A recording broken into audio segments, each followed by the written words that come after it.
Hello, Heschel. Hope you're having a wonderful afternoon. We're enjoying the last bit of fall here, I think, up in upstate New York. And we are so excited that you've taken an interest in Veterans PetReach.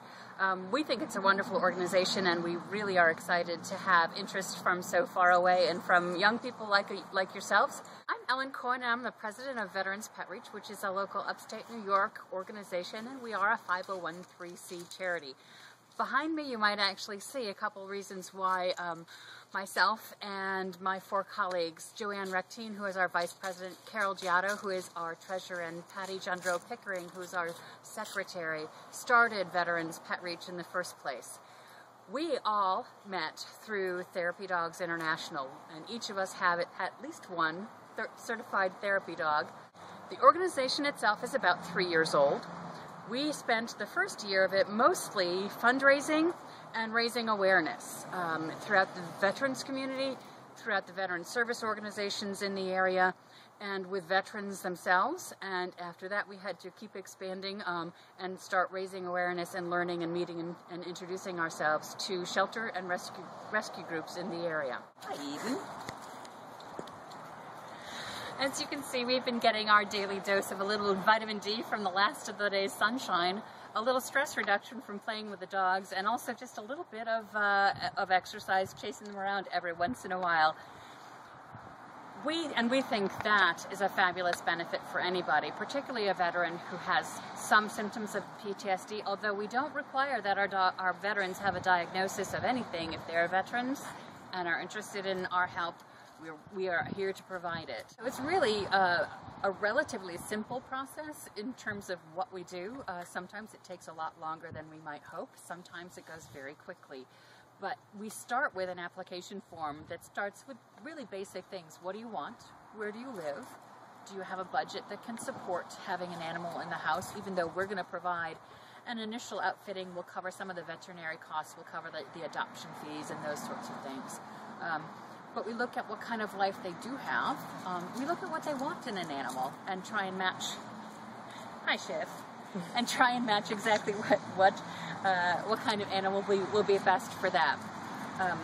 After that, we do a home visit, and that includes an interview, so we get a chance to talk even more in the environment that the veteran lives and where they'll be keeping the animal, to try and help us understand what sort of animal, in terms of size and type and breed and temperament, is going to best suit their lifestyle.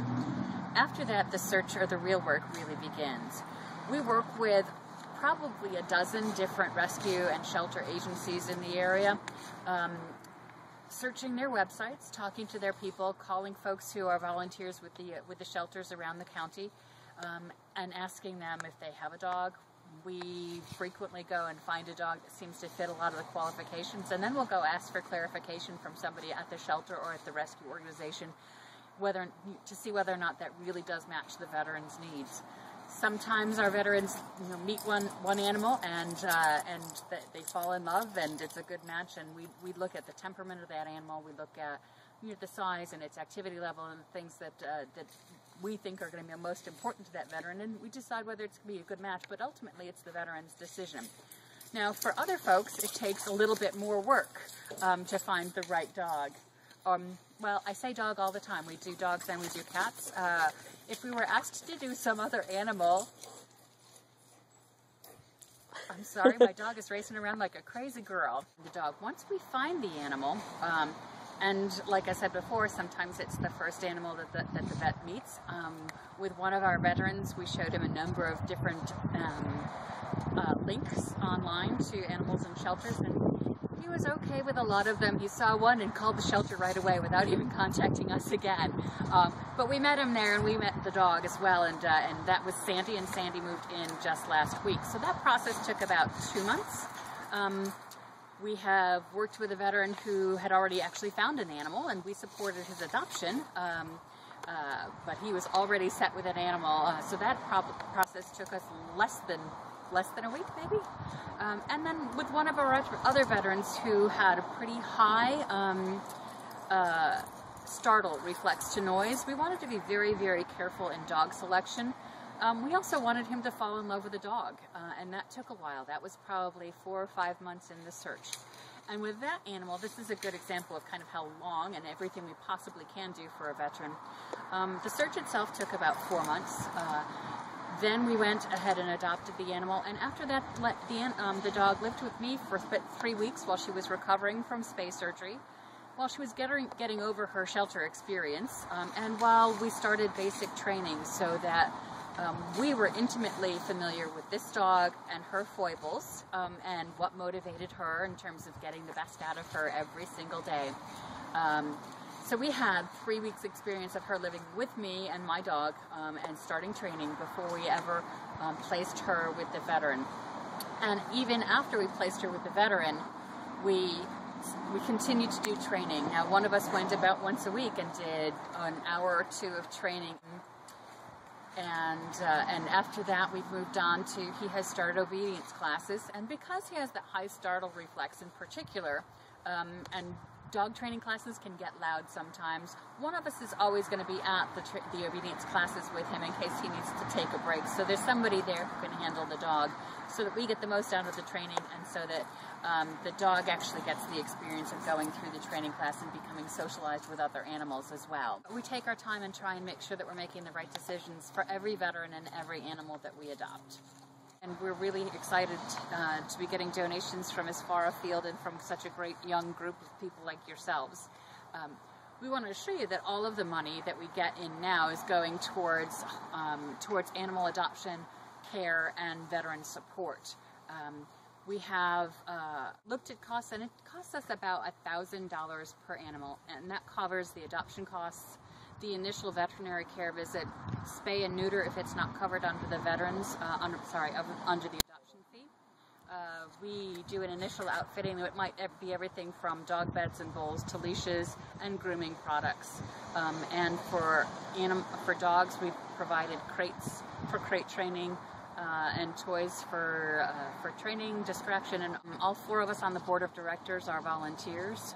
We don't get paid for our work, we don't get reimbursed for some of our expenses, because we think it's too important not to spend the money where it can do the most good, and that's with the care of our dogs and the support of our veterans.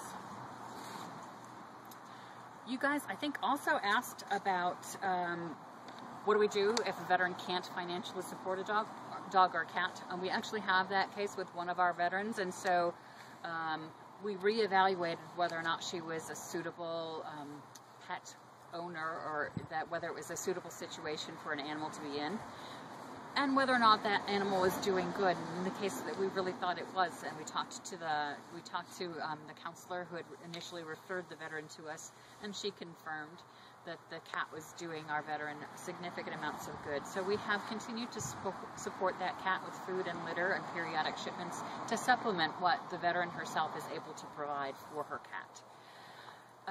You wanted also to know about the relationship that we maintain.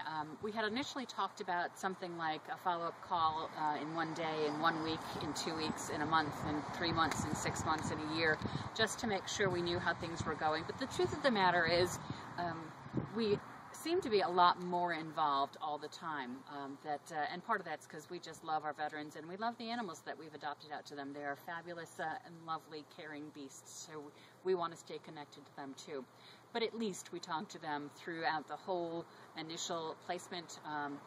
Anytime. In fact, our veterans have my number, or Carol or Patty or Joanne's number to call at any time. And I've gotten phone calls at 11 o'clock at night, at 2 o'clock in the morning, on Thanksgiving Day, and and some of it's really easy, and some of it's some harder questions and some of it's just reassurance that it's entirely normal for a dog to do something like that.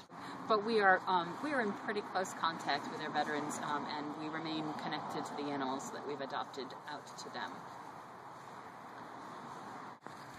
So, I have rambled on long enough, but I just wanted to say thank you once again. We hope that all of you are going to this year's Winter Dance, because we could really use your support.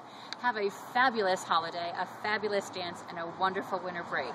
Thanks so much from all of us at Veterans Pet Reach.